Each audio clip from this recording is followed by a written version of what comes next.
Hello and welcome back to the channel. Now that the Fiat's passed the magical milestone of 200,000 miles, I couldn't resist.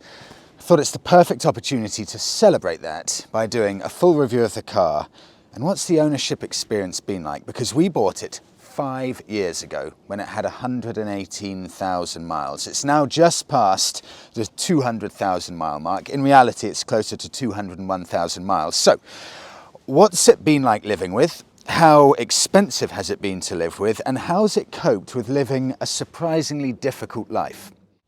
If you're interested in buying a car like this, a Fiat 500 or any other used vehicle, whether it's a car or motorbike, you can go and check out Car Vertical. Details right here and in the written description.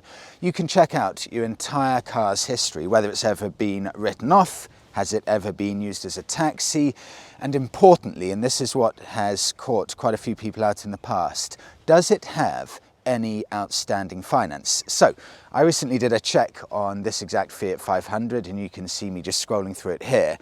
There was one thing that isn't often obviously alarming, but I think it can be a cause for concern, and that is this car for about 18 months, I'm sure it will flash up here, didn't have or did about 8 miles in about a year and a half. And I noticed that when we bought it, it was in a really bad state of repair. So clearly whoever owned it before us had possibly run out of money or run out of passion for owning this car. So sometimes a lack of mileage can actually be alarming. Car Vertical also sent me over one other check that they recently did of a Fiat 500 that had an alarming history.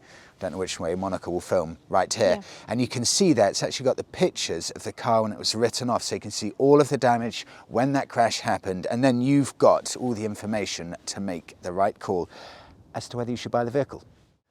So our model is a 2009 model, 1.2 litre, 68 horsepower, manual, and it's the pop version. So it's stripped back of everything. In fact, it's so stripped back, it doesn't even have aircon, which is incredibly unpleasant in the summer. And that was probably, looking back, a huge mistake. But budget was my most important thing when buying this vehicle. I wanted to buy a £500 Toyota Yaris, but Monica wouldn't allow me to. So we bought this for £2,000 back in 2018, all the way back then. Important thing to note, when I spoke to the mechanic before buying this, he did urge me to stay away from the automatic transmissions. And the reason being, the automatic transmissions, if they go wrong, and I welcome any mechanics here to tell me otherwise, if they go wrong, sometimes they're just too damn complicated and it's too much time for mechanics to look at, so they'll simply suggest that you buy a replacement gearbox, and sometimes it can just be uneconomical to bother with it. So the simpler, the better. But if we look at the overall shape of it, I mean, the fact that Fiat have managed to keep the spirit of the original Fiat 500. It's still compact, it's still light, it's still got all of the charm of that original. I mean, that is no easy feat in today's day and age when you've got to cram all of the safety features and everything else into a car. The fact they've managed to keep it looking so good, I think, is amazing. Other things that Fiat probably don't get a good enough reputation for, the rust proofing on this is amazing. I mean, people always bully me for this, but look at the arches. This has got 201,000 miles, near enough, and the quality of the paintwork and the rust proofing is exceptional. There is no rust on this anywhere at all. Nowhere. I mean, for a car that's done such huge mileage all over Europe, it's really superb. And if you look at the boot, it's all so simple. You know, Monica and I, we did Amazon deliveries in this car around London for 1 year, and I promise you this can fit more stuff in here, Amazon boxes, than an Audi A4, because the amount of times you'd see the bigger German saloons parking up, desperately struggling to get stuff in. This is a TARDIS. You could sit here, like in a Range Rover, have your sandwiches, and just look out. It's all-day comfort. It does everything, this car. I could very happily sit with 2 other adults next to me having a glass of wine and watching the sunset. It's incredible. And just look at the simplicity of it. Oh. Everything's so simple. Hello. And so easy. And you know what? everyone smiles when they see it. It's fantastic. I want to show you one other thing. Come here, Monica, have a look at this. Example of rust proofing. We were about 2 years ago behind a lorry and a gigantic stone chipped the bonnet. And you can see the stone chips here. But somehow it still hasn't rusted. 2 years of exposed metalwork and it hasn't rusted.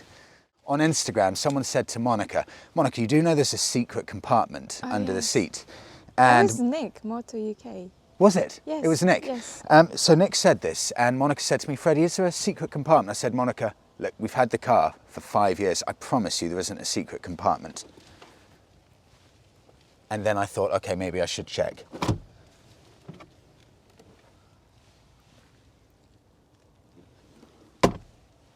Be honest with me, how many Fiat 500 owners genuinely know about that? I bet almost none. Little 1.2 litre engine, and mechanics like working on this engine because it's so simple, and look at the amount of space around everything. If you want to change a bulb, there's no LED bulbs at all. These are just simple normal bulbs, and they are so, look at how easy it is to access that bulb front and back. I can change any bulb in this car, any bulb, in about 1 minute. It is a joy to do the basic maintenance on. I've had two bits of advice that have stuck out for me over the years. One of them was just before I bought the Fiat 500. It was from a mechanic in southeast London, and he told me, if you want real longevity in a car, especially things like this, cheaper hatchbacks, then you need to buy the simplest thing possible. Don't go for any automatic gearboxes, try and stick away from diesels, don't get anything with a small engine and a turbo or anything like that. Get the simplest car you can possibly get with as little things to go wrong as possible.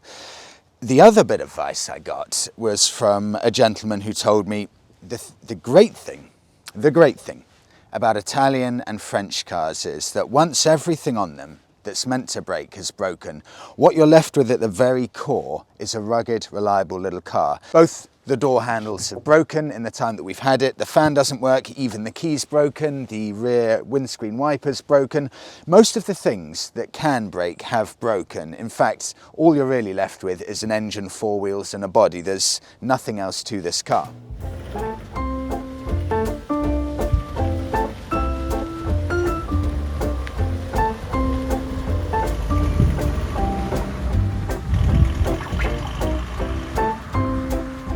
Our Fiat has not had an easy life, as you can probably tell with the tow bar on the back.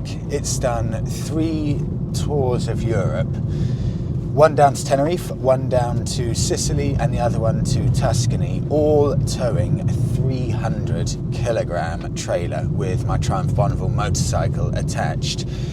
On top of that, of course, as I said before, it's done a year to a year and a half as an Amazon delivery vehicle in London. So it's been battered, pushed to the limits, and a lot of the time not respected at all. But it takes it all in its stride. The engine is the fire engine that originally came out in around 1985, and it hasn't really changed a huge amount since then. And you can tell, because I recently drove for a week a 1 litre Fiat Panda hybrid, and that engine felt restricted. It felt like a good chunk of the character had been sucked out of this new generation of Fiats because of all of the regulations, emissions and things like that. Getting back into this Fiat with the 1.2 litre engine, no hybrid, nothing like that, you can feel that old school charm in the engine. It feels more enthusiastic, more peppy, more revvy. You know, you want to really give it some. You can push it more, and it's more than happy to be revved close to the red line. Handling, beautiful handling car, really beautiful. I mean, I've had VW Polos, and for me, this is a much more enthusiastic handler. To give an example, when you're on country lanes such as we've been on today, you can push it to the limit, happily feel the edge of the limit where the front wheels start skidding out of place, but you can just keep it on that limit. It's so tame. Play around with it, and while it's on the edge of that grip, and it will always go back into shape whenever you want it to. You can just sit there right on the edge of that grip. It is fantastically enthusiastic and really genuinely, and I mean it, genuinely fun to drive. Just have a look at the interior, how well it's held up over 200,000 miles. Yes, I mentioned a few things that may have fallen off, but there isn't even one tear on the seat. There's no signs of wear on the seat at all. This is all incredibly hard wearing. There's nothing to break or, or degrade in any way. Steering wheel, everything. It's all perfect. The one thing I would say, the seat is an absolute disgrace. Now, Monica may not realise this as much as I do because I do most of the driving. Of course, I'm sure this is fine for the Italians who have the steering wheel on the left-hand side, but for us in England and anyone else who drives with the wheel on the right, the seat is pointed directly that way over to the passenger wing mirror. So I have to point my legs slightly to the right-hand side so I can get to the pedals, while the seat, you may be able to see it here, while the seat is pointed in completely the opposite direction. It means that for long journeys you're having to contort and twist your body in such a way that it actually becomes quite unpleasant. I have no idea how that was signed off, but it is a small price to pay for all of this enthusiasm and style.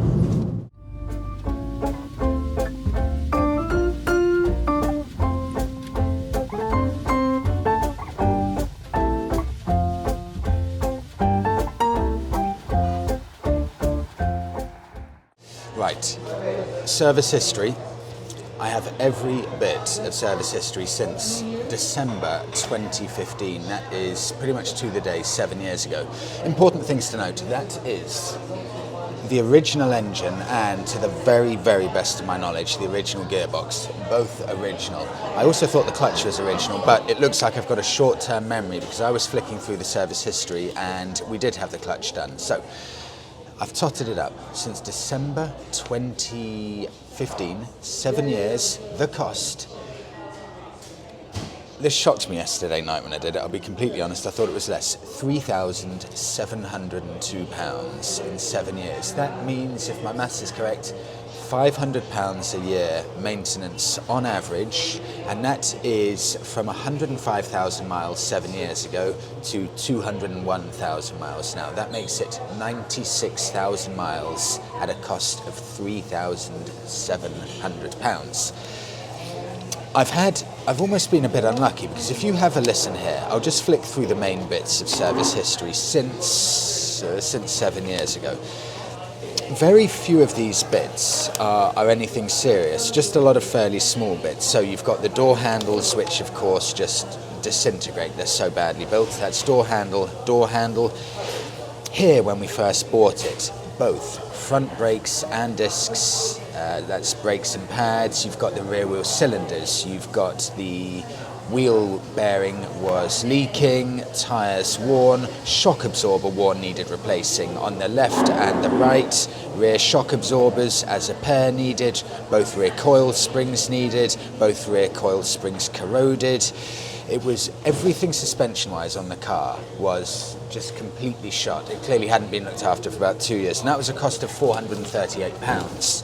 Moving on, we've got another bill of £140 for a service. We've then got a £200 bill for replacing the exhaust. We've got brakes, discs and pads, £124. We've then got a bill of £391. That's for the clutch.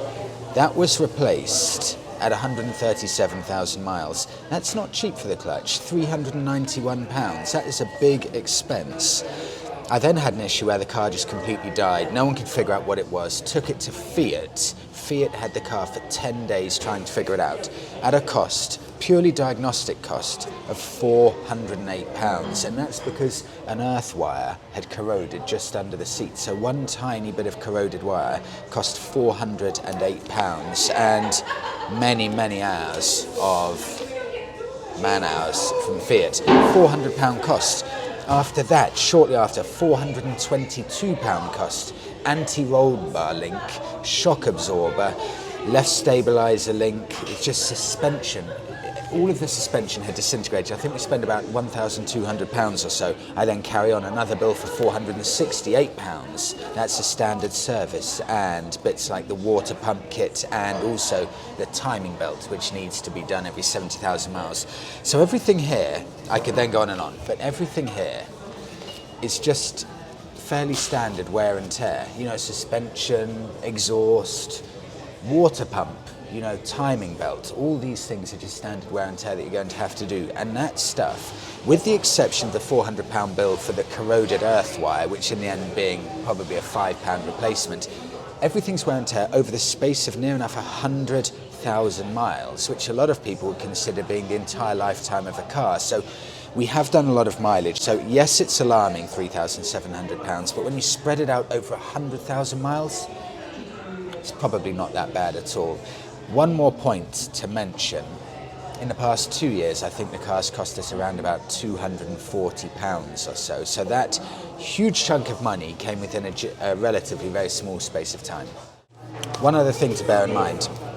From all of that history for the past 100,000 miles, there hasn't been one engine or one gearbox issue. Not a penny, apart from standard servicing, has been spent to fix or repair the engine or gearbox in any way at all.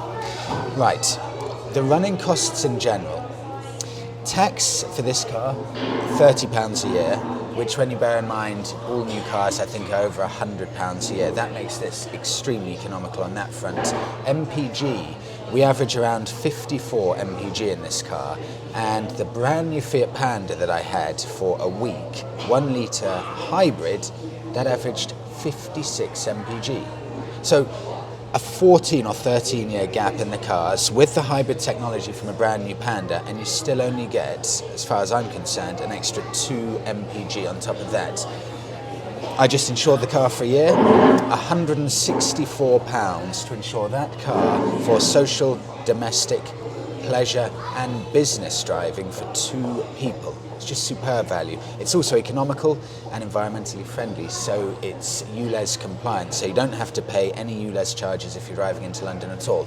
And that, near enough 13 years on since our car came out, that makes it still a fantastically viable, economical car. 13 years on. It's amazing. I'd be fascinated to know, does anyone have, or has anyone ever owned, a small city car like this? Let's say 1.4 litres or below, that's gone higher than 200,000 miles. I know they must be out there, but I would love to know the make, the model, the year, and how many miles or kilometres have you managed to get out of it?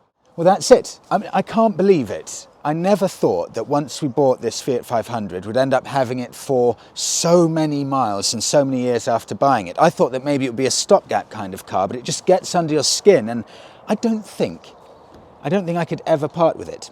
Right, we'll leave it there. Thank you so much everyone for coming along. Please do give the video a like, subscribe to the channel, and we will see you all in the next one.